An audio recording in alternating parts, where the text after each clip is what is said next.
Hi, welcome back to Kolsky Drones. Today we're going to do part 2 of 3 of the Parrot ANAFI. Today we're going to go through the app and I'll tell you whether I think it's worth the money or not. Hi, welcome back to the second part of this 3-part series on the Parrot ANAFI. Today I've got it connected up to the app so I can run you through the app. I hope you can see it okay. The quad's actually behind me looking out the window so you can see how it looks on the screen. So I'm hoping that's going to be well enough in picture. So you can see you've got the gimbal up and down control,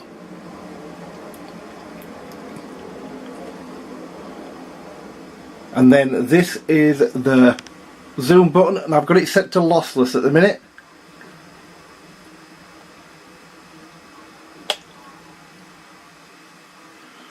So you can see it doesn't zoom in anywhere near as much as it would if you had it on normal digital zoom. And I am in 4K. It zooms in more if you have it in 1080. So if you have it in the 4K mode, sorry there's a bit of glare back on the screen, there's not a lot I can do about that at the minute. So there are your settings. So let's go into the basic settings. So you've got your normal cogwheel up here. So in your first set of mode you've got interface. So this is how you adjust. I've got it on mode 1. So I've moved my elevation and lateral, they call it, so excuse me, in other words throttle and ailerons, and then on the other side they call it acceleration, but it's actually your elevator and your yaw, and you adjust that by going up here and changing that from default to special. Then if you hit that button there that says invert mode, it'll change them again, and that gives you mode 3 and mode 4. Why they don't just call them mode 3, mode 4, I don't know. Then you can just show your mini-map. I have hybrid because I like my map to show the street, the overhead view with the street names on. And then you've got hand launch, yes, and show for framing grid. I use the framing grid, I know a lot of people don't, but it helps me make sure I get the shot nice and level. Then you've got your mode. So this is where you adjust your speed. So in film mode, these are actually probably higher than the defaults. I think I've adjusted these a little bit. And this is to give you the smoothest flight as possible. Because remember, in cinema mode, it's not got a 3-axis gimbal.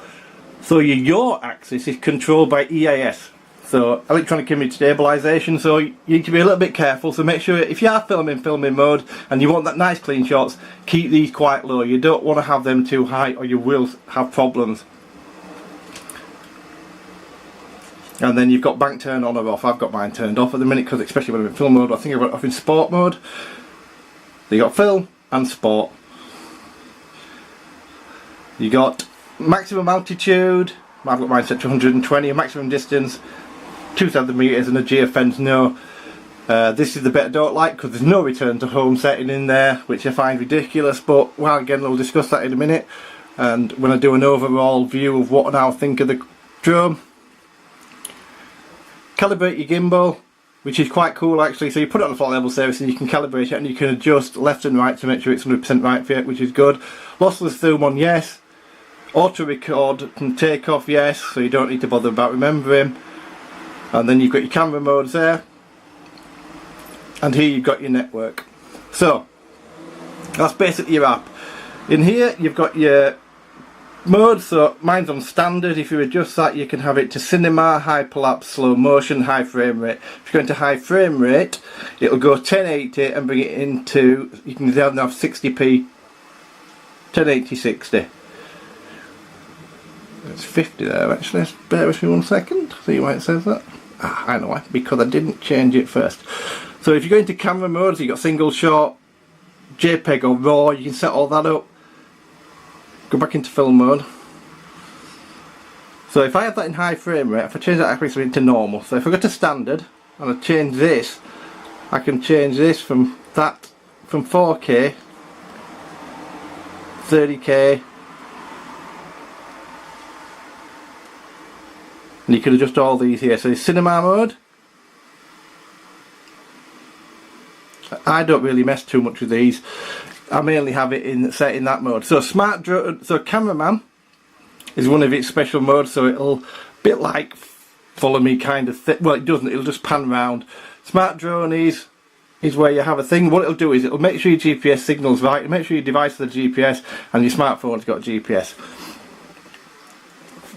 Then if you were to take off, you can select them. The one thing you can't have on this, sorry about that, the one thing you can't have on this is when I go into here, if I go into manual flight, you see follow me are locked and flight pan's locked.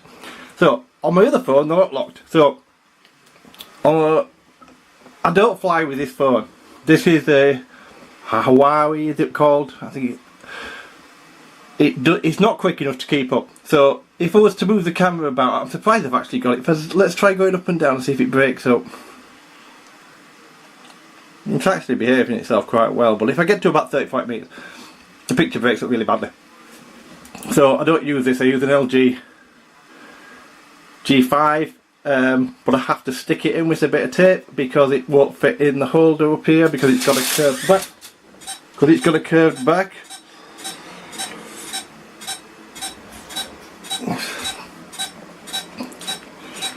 Just come out of there.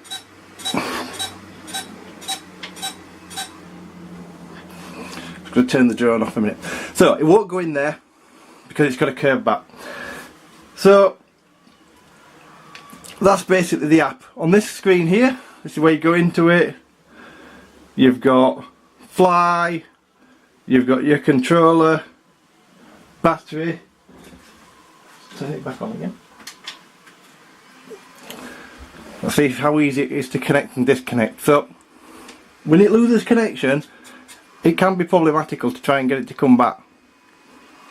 So if I go into fly here, there's a good chance I'm going to have to reboot the phone. Sometimes it won't even come back on, sometimes you have to restart everything.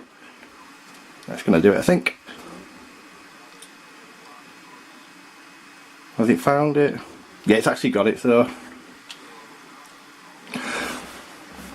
it actually went back in quite quick there. I haven't really had with the LG G5 I have no problems with it. You get a bit of break up on when you get to about a couple of 100 metres, but not bad at all. I love the fact you've got sport mode here, so if you have it in sport or film, so if I put it back into film mode, you just do that to put it into film and sport, very easy to do. I preferred if it had a button on the transmitter for that, but hey ho, it doesn't really matter. And then you've got manual flight, and that's where you've got your settings. So follow me mode is $17.99 when you buy it. So it does cost $17.99, but it's actually really good. It's better than, in my opinion, much better than the DJI's Active Track. And then Flight Plan, similarly, is $17.99. I haven't bought Flight Plan for this. And as I say, I don't fly on this phone anyway. At the top of your screen you've got height, distance, your speed in meters per second, and on the other side you've got the battery of the controller, which you can see low, and the quad battery percentage. Now when you're using Android and you plug this in to your Android device, more than likely it's going to try and charge your phone. So on certain phones, this one doesn't actually do it, but my LG G4 I can swipe down from the top and I can turn off charging and it won't charge. This one I can't seem to turn it off for some reason, so it will drain the battery ridiculously quickly on the controller. It's one thing you need to be aware of. So that's basically the app. Let's just turn the drone off. I'll just turn the drone off and get the drone back. So that's basically the app. I went through a lot of things with you yesterday. The one thing I didn't go through to you yesterday, if you look on the bottom of each of the legs, these are the 2.4 and the 5.8 gigahertz receivers. They're built into the legs. You got 4 of them to give you the ultimate range. As I say, it does seem to work really well. I do seem to get decent range on it. That doesn't appear to be an issue. So what do I think of it?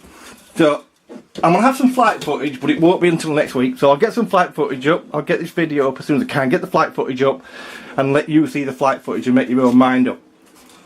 From a flight footage point of view, it's great. The camera's good on it. It looks really nice. If you're flying in film mode, just be careful. Make sure your speeds are low.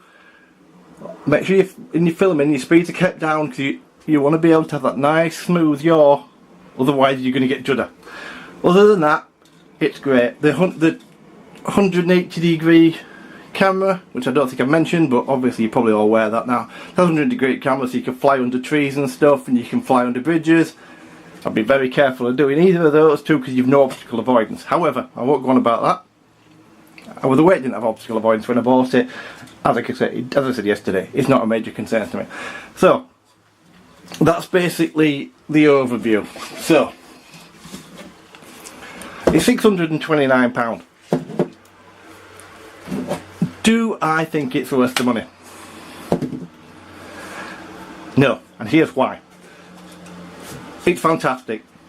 I'm in a fortunate position that I could buy this. I paid for this. I'm not sponsored. I don't do anything. It's all my money. I bought this drone knowing its limitations. I love drones, and for me it's great for what I wanted it to do, and it's brilliant. If you're buying it for your first drone and you've got the choice at £629, there's other stuff on the market. Do I like it better than the Mavic Air? Yes, to fly. I'll say that hand on heart. I don't mind the Mavic Air. I think it's a nice drone. It's not my favourite. If I was the shoe tap between this and the Mavic Air, what would I buy? I honestly don't know. The problem is, for £629 I can buy a refurbished Mavic Pro from DJI. To me there's no contest, and that's because of two things. One, you can adjust the return to home, you can adjust everything, and it's got a 3-axis gimbal on the front. The other thing is, it's got OcuSync, and that is a no-brainer. There's nothing compares to OcuSync on the market. The OcuSync system on the Mavic is amazing. The quality, the image you get back is amazing. You can connect it up to your DJI goggles and get stupidly long distance. So for me, if I was buying my first drone and I had this kind of money to spend, I don't think there's a contest. I would buy the Mavic Pro. It's got slightly less battery time. It only comes with one battery. So does this. But that one comes with a 3-axis gimbal. This comes with a 2. This is lighter. It folds smaller. But hey, mine just goes into a little leather bag with 2 batteries, the charger and everything in it, and it's no hassle at all. It's a little shoulder bag, so that doesn't bother me. So if you want to buy, if you're buying this drone, you've got a few drones, you just want to buy the drone for the drone factor that's a flying camera, great, buy it. I'm not saying it's not a good drone. I like the drone. I really do like it. But if I'm being honest, and that's what I wanted to be, and that's what I tried to be on my channel, I'm honest, and say, is it worth buying? No, I don't think it is. So next week I'll have some flight footage. You can see yourself, flight footage is fantastic, but I'll get some up next week. I want to go fly it somewhere different to get some nicer footage. I'll do that next week. So this will be the final part of the part 3. But that's all. It's just going to be the flight footage. I'll probably do a little introduction, but it's mainly the flight footage. So thanks very much for watching. I hope you enjoyed the video. Please do subscribe because it means a massive amount to me. And thanks for all your support. And once, I'd just like to say I hit 100 subscribers yesterday, which I never thought I would. So thank you all very much for those of you who have subscribed. And if you haven't subscribed, hit the button. I do give honest reviews, and that's what I'm going to be. I'm not sponsored by anybody. I'm not in anybody's sending me stuff to review. It's just my honest opinion. So thanks once again. Have a fantastic day.